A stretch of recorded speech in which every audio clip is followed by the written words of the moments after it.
Après cette capsule vidéo, vous devriez être capable de trouver l'indice horaire d'un transformateur triphasé, connaissant son couplage primaire et son couplage secondaire.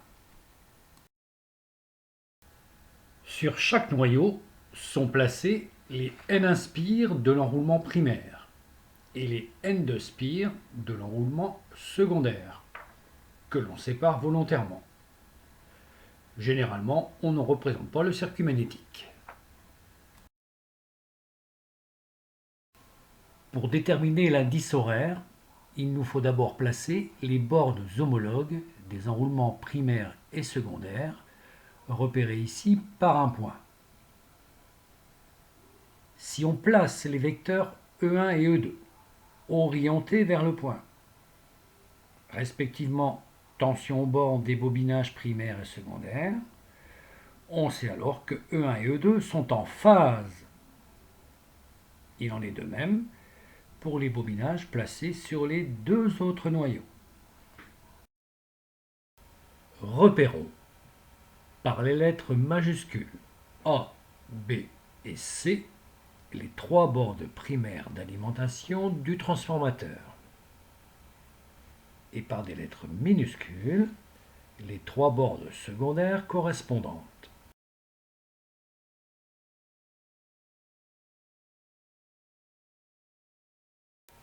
Les transformateurs peuvent avoir trois couplages différents: étoile, triangle ou zigzag.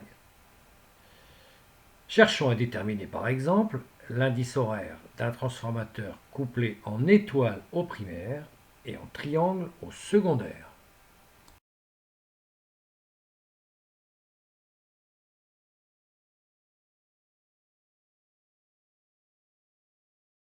Le couplage primaire étant en étoile, les tensions aux bornes des enroulements primaires sont donc les tensions simples, VA, VB et VC, que nous pouvons placer sur le cercle trigonométrique.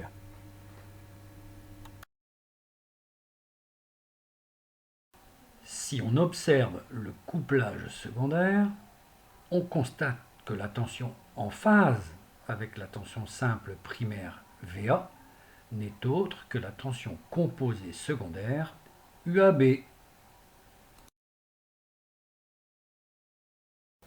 Nous pouvons donc placer la tension secondaire UAB sur le cercle trigonométrique et de la même manière les deux autres tensions secondaires UBC et UCA.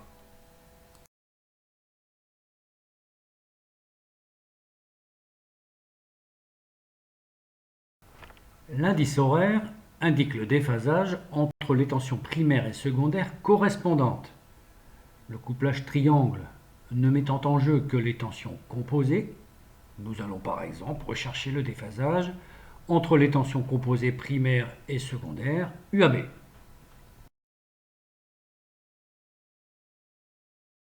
Sachant que UAB égale VA moins VB, nous pouvons placer sur le cercle le vecteur UAB primaire et connaître ainsi le déphasage recherché.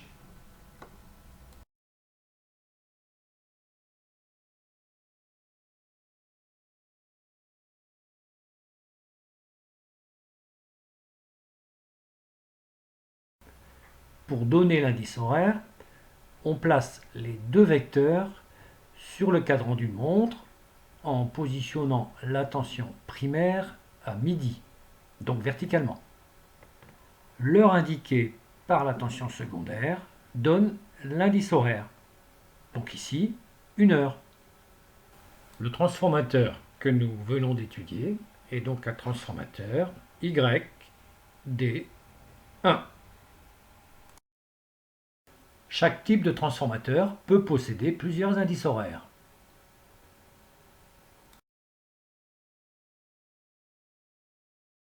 Et pour terminer, les couplages les plus courants. Merci de votre attention.